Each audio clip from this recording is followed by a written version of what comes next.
বাড়িতে তো লাইব্রেরি করলাম ওর নামে।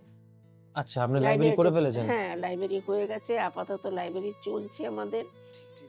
আর ওর তো মাছের ঝোল বইটা বেরিয়েছে আগেই।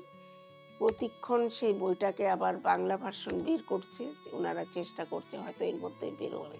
এত সুন্দর আঁকা কলকাতার ঠাকুমার সাথে একজন নাতির যে রিলেশন মাছ নিয়ে এত সুন্দরভাবে ফুটিয়ে তুলেছে।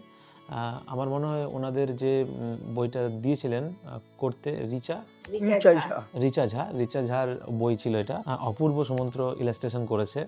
ওই বইটার আবার মনে হয় বাংলা ভার্সন বেরোচ্ছে এবার প্রতিক্ষণ। প্রতিক্ষণ করছি। প্রতিক্ষণও এই ব্যাপারে এতটা জানতো না। ওই আমি যেহেতু লাইব্রেরি করেছি, আমি বিভিন্ন জায়গায় আমরা দুজনে ঘুরে, ঘুরে বই কিনি। এবার ১ম একদিন আমি যাই প্রতিক্ষণে, আমাকেই একজন বলে যে, "প্রতিক্ষণে যাও আর্টের।"